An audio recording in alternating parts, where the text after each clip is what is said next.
Welcome to another Law and Gospel 101 video presentation. I'm Tom Baker, pastor of the Lutheran Church Missouri Synod, and today we are going to use an analogy to understand proper worship from a law and gospel point of view. What is worship?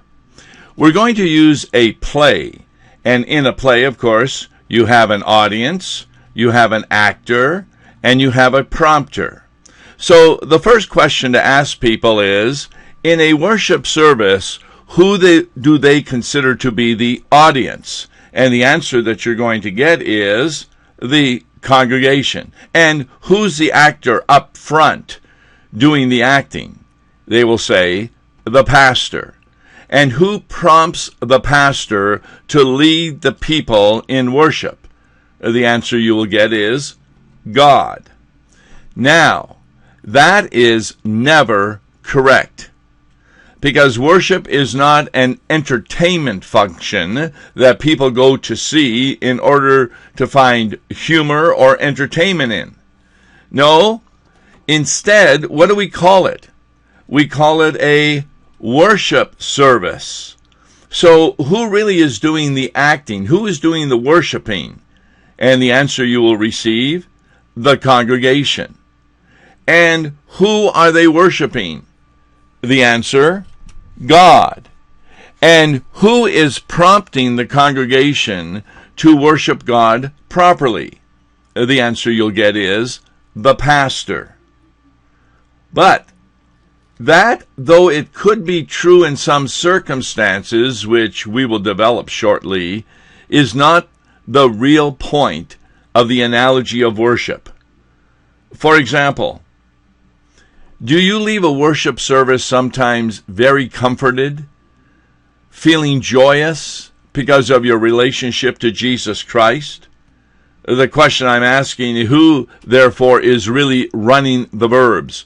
Who is doing the action to make you feel comforted? And the answer is God. And who prompts God to bring comfort to them? The answer is the congregation, which leaves who's the audience? I used to say the pastor, but a number of pastors didn't like that because they say, no, we worship also.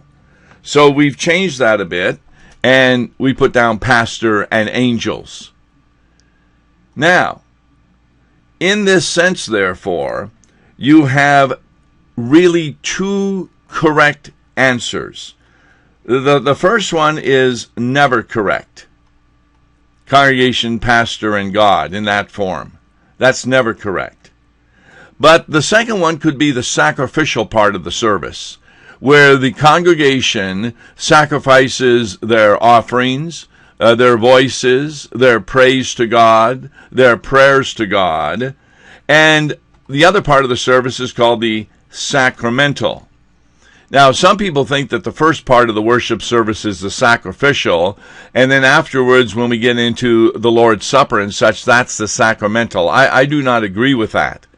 I think that every portion of the worship service can be both sacrificial and sacramental. For example, when you are singing a hymn, you are sacrificing your voice to God. You are offering your voice to God. But as you read the words of the hymn, God is comforting you with his holy word. The German word for a worship service is actually Gottesdienst. That comes from two German words. The first one is Gott, which means God, and the second one is Dienst, which means servant, or it can also mean slave. It is Jesus who is running a proper worship service, both as, in a sense, your slave, but also as your servant. How did he become your servant? 2 Corinthians 5:21. For he made him who knew no sin to be sin for us, that we might become the righteousness of God in him. Law and Gospel 101. A worship service is really directed by none other than Jesus Christ himself, as we offer him our praise of thanksgiving.